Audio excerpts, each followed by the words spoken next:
유치원 운동장에서 들려오는 아이들의 웃음소리가 평온한 오후를 채웁니다. 아이들은 삼삼오오 모여 고무줄놀이를 하거나 술래잡기를 하며 즐거운 시간을 보내고 있었죠. 그 중에서도 유나는 친구들과 함께 모래 놀이터에서 열심히 성을 쌓고 있었습니다. 동우는 회사 일을 잠시 미루고 딸의 유치원 행사에 참석했어요. 유치원 벤치에 앉아 유나가 노는 모습을 바라보며 미소를 짓던 그때 동우의 시선이 한 곳에 멈춰 섰습니다. 아내 수진이 다른 학부모와 웃으며 대화를 나누고 있었어요.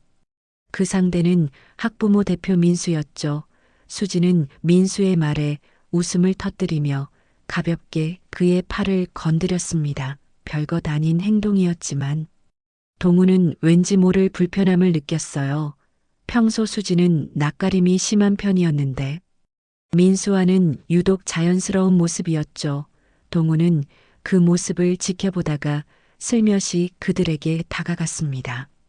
수진은 동우를 보고 반가워하며 손을 흔들었어요. 아이들 유치원 견학 일정에 대해 이야기하고 있었다고 했죠. 민수는 공손하게 인사를 건넨 뒤 다른 학부모들에게로 자리를 옮겼습니다.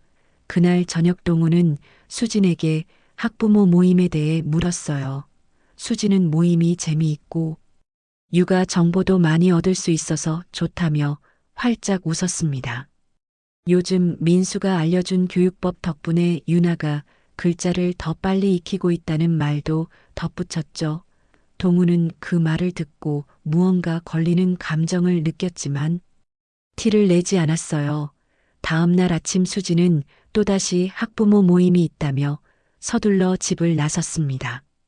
동우는 아내의 뒷모습을 바라보며 묘한 불안감을 느꼈지만 그저 자신의 과한 상상일 뿐이라 생각했어요. 하지만 그 불안감은 시간이 지날수록 점점 커져만 갔습니다.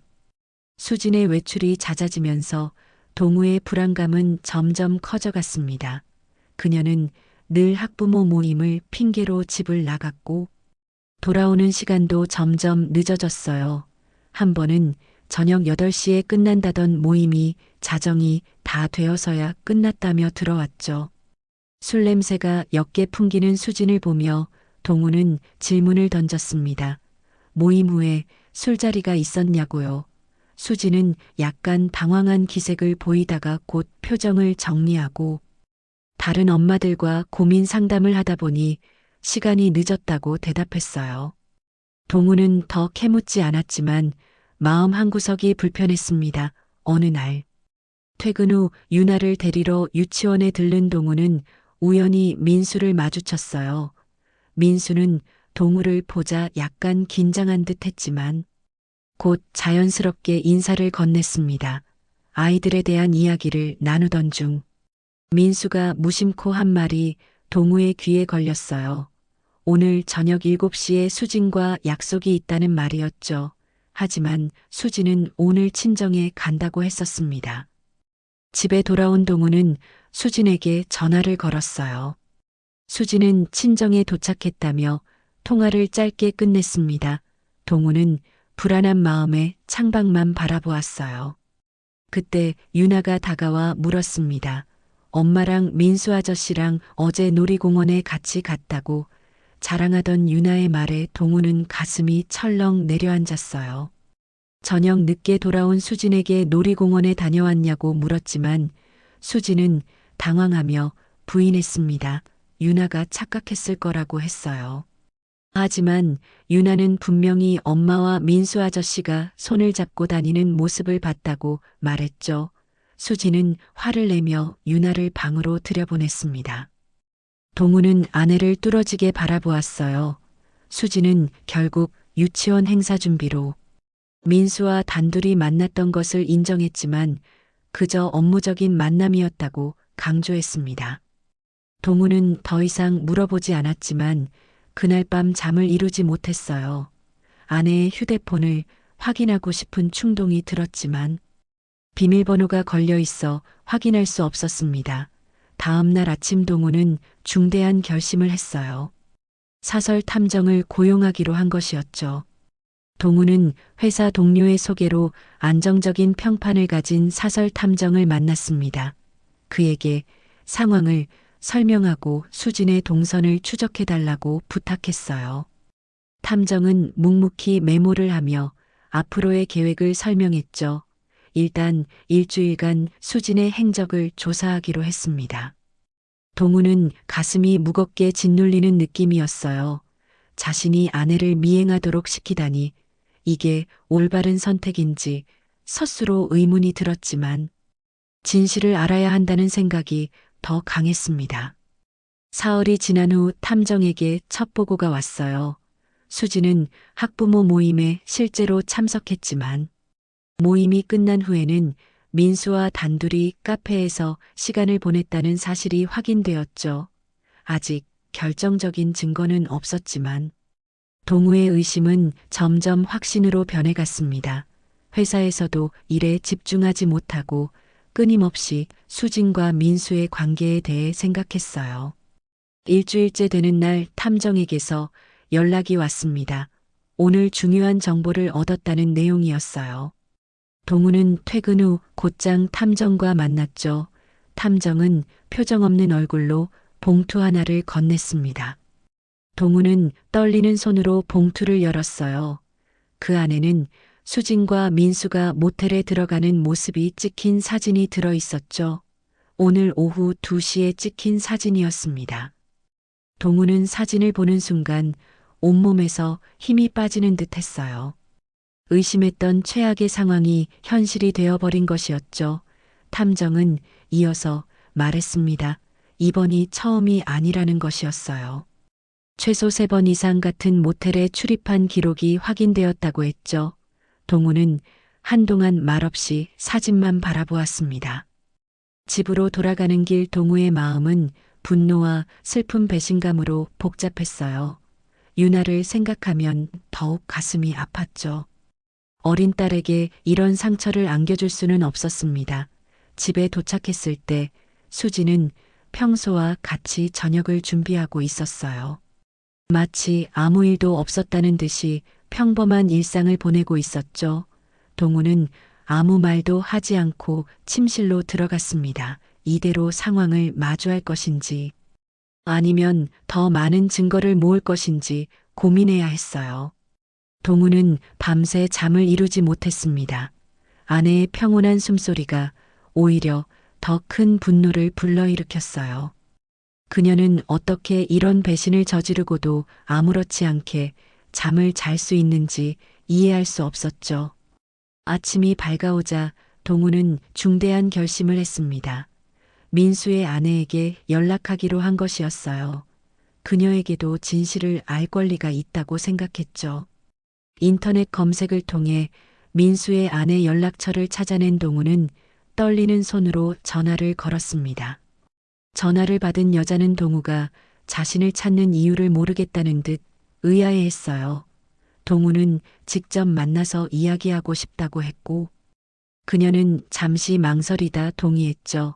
그날 오후 도심의 한 카페에서 두 사람은 처음 만났습니다. 민수의 아내 지연은 단정한 차림의 지적인 여성이었어요. 동우는 준비해간 증거 사진들을 그녀에게 건넸죠. 사진을 본 지연의 얼굴이 순식간에 창백해졌습니다.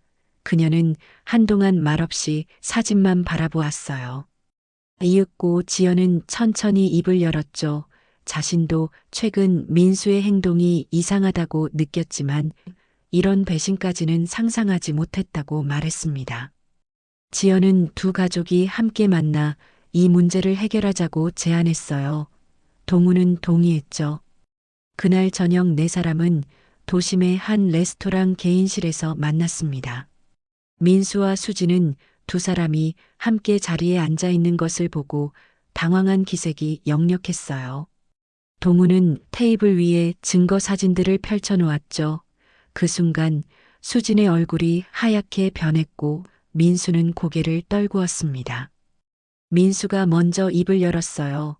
모든 것이 자신의 잘못이라며 사과했죠. 수지는 울음을 터뜨리며 일시적인 감정이었다고 변명했습니다. 하지만 동우가 여러 차례 모텔을 방문한 증거를 제시하자 더 이상 변명할 수 없었어요. 지연은 남편을 노려보며 아이들에게 어떻게 설명할 것인지 물었죠. 민수는 대답하지 못했습니다. 대화는 점점 격해졌어요. 수지는 계속해서 용서를 빌었지만 동우는 냉정하게 이혼을 통보했죠.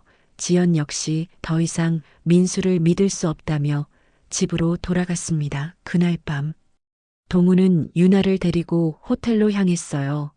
유나에게는 엄마와 잠시 떨어져 있게 될 거라고 설명했죠. 아이는 이유를 물었지만 동우는 제대로 대답해 줄 수 없었습니다. 호텔에서의 첫날 밤 유나는 엄마가 보고 싶다며 계속 울었습니다. 동우는 아이를 달래느라 잠을 이루지 못했어요. 수진에게서 오는 전화와 문자는 모두 무시했죠. 그녀가 보낸 수십 통의 메시지에는 모두 같은 내용이 담겨 있었습니다. 용서해 달라는 것이었어요. 하지만 동우의 마음은 이미 차갑게 식어버렸죠. 이튿날 동우는 변호사 사무실을 찾았습니다. 이혼 절차와 양육권에 대한 상담을 받으면서 동우는 자신이 처한 상황이 얼마나 비극적인지 다시 한번 깨달았어요. 변호사는 증거가 확실하니 유리한 위치에서 이혼 소송을 진행할 수 있다고 조언했죠. 또한 민수를 상대로 위자료 청구도 가능하다고 설명했습니다. 동우는 잠시 생각하다 위자료 청구도 함께 진행하기로 결정했어요. 이것은 돈의 문제가 아니라 그들이 저지른 행동에 대한 책임을 묻는 것이었죠. 변호사와의 상담을 마치고 나오는 길에 지연에게서 전화가 왔습니다. 그녀 역시 이혼을 결심했고 변호사를 만났다고 했어요. 두 사람은 서로의 상황에 대해 이야기를 나누었죠. 지연은 민수가 집에서 무릎을 꿇고 용서를 빌었지만 받아들일 수 없었다고 말했습니다. 자신의 아이들 앞에서도 체면을 구기며 빌었지만 이미 신뢰는 돌이킬 수 없이 깨져버렸다고 했어요.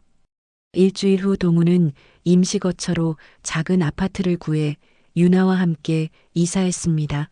유치원도 옮기기로 했어요.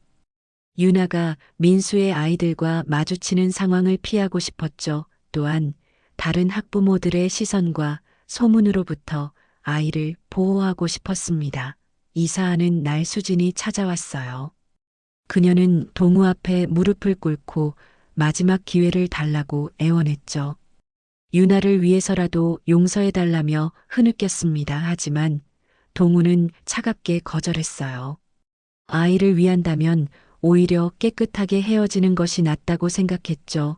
수지는 울며 유나를 안고 싶다고 했지만 동우는 법적 절차가 끝날 때까지 기다리라고 말했습니다. 그날 밤 유나는 다시 한번 엄마를 찾으며 울었어요. 동우는 아이를 품에 안고 괜찮을 거라고 위로했지만 자신의 눈에서도 눈물이 흘러내렸죠. 법정에서 첫 재판이 열리던 날 동우는 수진과 마주쳤습니다. 그녀는 한껏 초췌해진 모습이었어요. 민수는 보이지 않았죠. 재판 과정에서 변호사는 모텔 출입 증거와 함께 통화 기록, 메시지 내용 등을 증거로 제시했습니다. 수진 측에서는 별다른 반박을 하지 못했어요. 법원은 동우의 일방적 이혼 청구를 받아들였습니다. 양육권도 동우에게 주기로 결정했어요. 수진에게는 제한적인 면접 교섭권이 주어졌죠. 또한 민수에 대한 위자료 청구도 인정되어 상당한 금액을 배상받게 되었습니다. 재판이 끝난 후 동우는 홀가분한 마음보다는 무거운 책임감을 느꼈어요. 이제 유나의 유일한 보호자로서 혼자 아이를 키워야 했죠. 동우는 회사에 육아 시간을 요청하여 근무 시간을 조정했습니다. 아침에 유나를 유치원에 데려다주고 저녁에 데리러 가는 일상이 시작되었어요. 처음에는 어색했지만 점차 새로운 생활에 적응해 갔죠. 유나도 처음에는 엄마를 자주 찾았지만 시간이 지나면서 점점 아빠와의 생활에 익숙해져 갔습니다. 주말에는 수진이 유나를 만날 수 있도록 했어요. 처음 몇 번은 동우가 함께 있었지만 나중에는 둘만의 시간을 갖게 해주었죠. 한편 민수의 가정도 완전히 무너졌습니다. 지연은 이혼 소송에서 승리했고 양육권을 얻었어요. 민수는 주말에만 아이들을 만날 수 있게 되었죠. 회사에서도 소문이 퍼져 민수는 결국 사직서를 제출했습니다. 한때 학부모 대표로 인정받던 그의 모습은 온데간데 없이 사라졌어요. 가끔 술에 취해 동우에게 연락을 해오기도 했죠. 미안하다는 말을 반복했지만 동우는 응답하지 않았습니다. 이혼 후 6개월이 지난 어느 날, 동우는 우연히 거리에서 민수를 마주쳤습니다. 한때 자신감 넘치던 그의 모습은 찾아볼 수 없었어요. 수척해진 얼굴로 고개를 푹 숙인 채 지나가는 민수를 보며 동우는 복잡한 감정을 느꼈죠. 분노와 증오는 여전했지만 그와 함께 연민의 감정도 살짝 스쳐 지나갔습니다. 하지만 동우는 그저 지나쳤어요. 더 이상 그와 마주하고 싶지 않았죠. 유나가 새 유치원에서 적응을 잘하고 친구들도 사귀게 되자 동우는 조금씩 안정을 찾아갔습니다. 퇴근 후 유나와 함께 저녁을 먹고 동화책을 읽어주는 소소한 일상이 행복하게 느껴졌어요. 물론 혼자서 아이를 키우는 것은 쉽지 않았죠.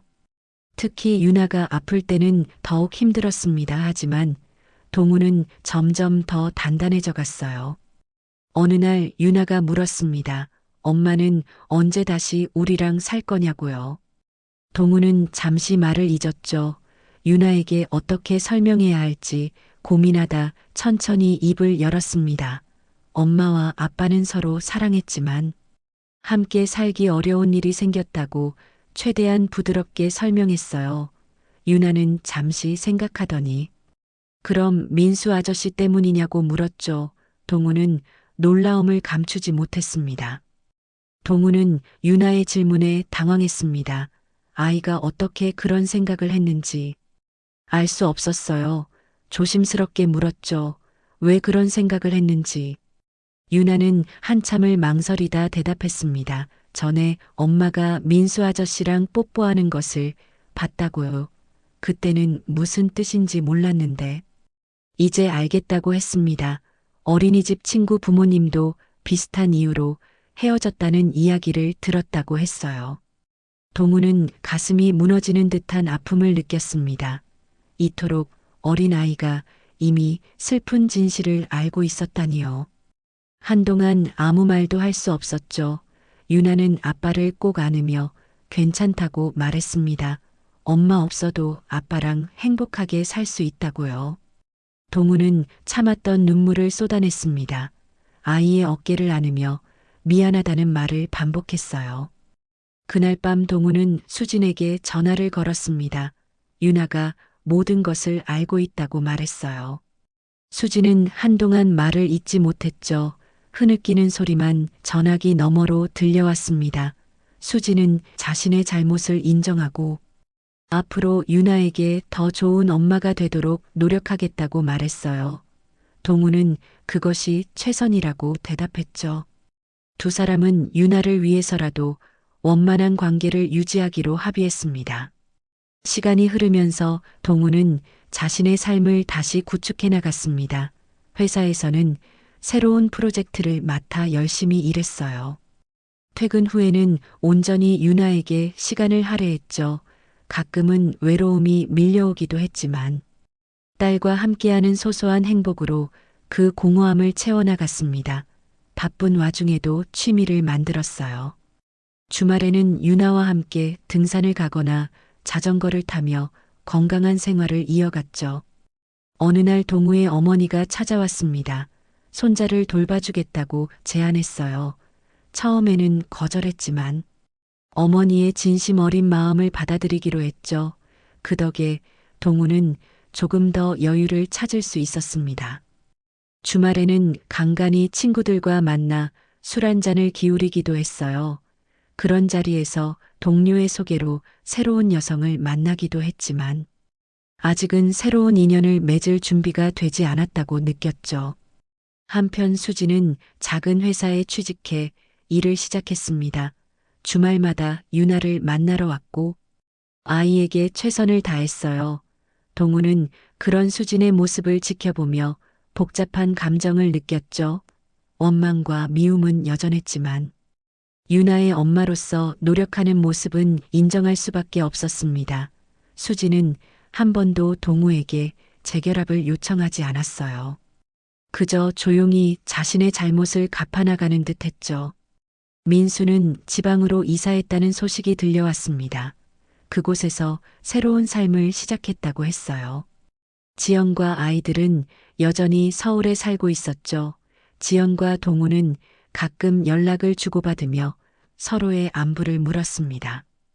같은 상처를 겪은 사람으로서 묘한 유대감이 형성되었어요. 하지만 그 이상의 관계로 발전하지는 않았죠.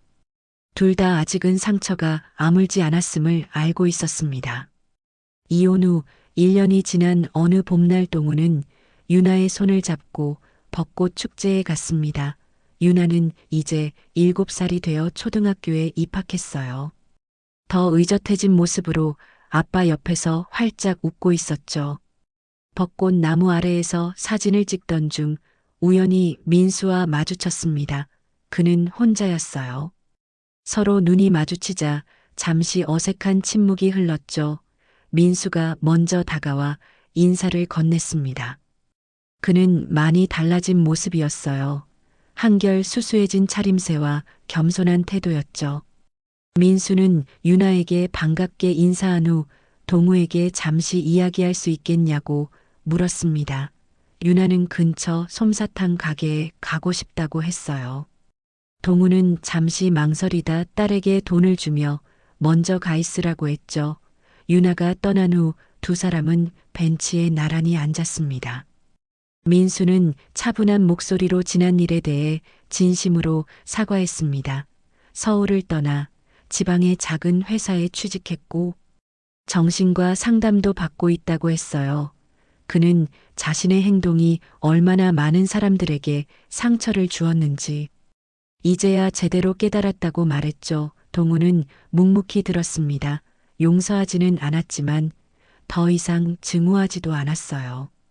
그저 과거의 일로 여기며 담담하게 받아들이게 되었죠. 민수는 지연과 아이들이 잘 지내고 있냐고 물었습니다. 동우는 간간히 연락하며 지내고 있으며 아이들도 잘 적응하고 있다고 대답했어요. 민수는 고개를 끄덕이며 다행이라고 말했죠. 그는 아이들에게 여전히 매달 양육비를 보내고 있지만 지연은 그를 만나려 하지 않는다고 덧붙였습니다.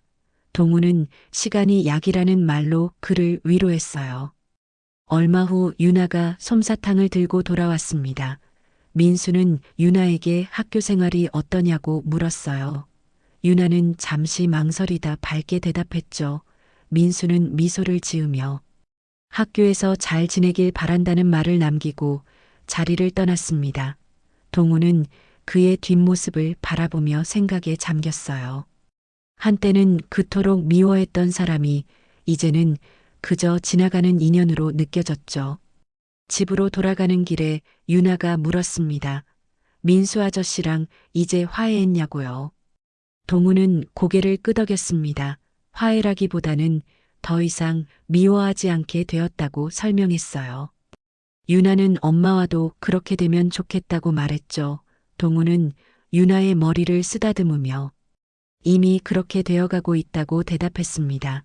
수지는 여전히 주말마다 유나를 만났고 엄마로서의 역할을 다하려 노력했어요. 동우의 일상은 점차 안정을 찾아갔습니다. 회사에서는 승진도 하고 유나의 학교 생활도 순조롭게 진행되었어요. 가끔 외로움이 찾아오기도 했지만 그것마저도 삶의 한 부분으로 받아들이게 되었죠. 어느 날 유나의 담임 선생님과의 상담에서 새로운 인연이 시작되었습니다. 서로의 상처를 이해하고 공감하며 천천히 관계를 발전시켜 나갔어요. 시간은 모든 것을 치유한다는 말처럼 동우의 마음속 상처도 조금씩 아물어갔습니다. 완전히 사라지지는 않았지만 더 이상 아프지 않게 되었어요. 지나간 일들은 그저 인생의 한 페이지로 받아들이고 앞으로 나아가는 법을 배웠죠. 유나와 함께하는 소소한 일상이 그에게는 가장 큰 행복이었습니다. 비록 완벽하지 않은 가정이었지만 그들만의 방식으로 행복을 찾아가고 있었어요.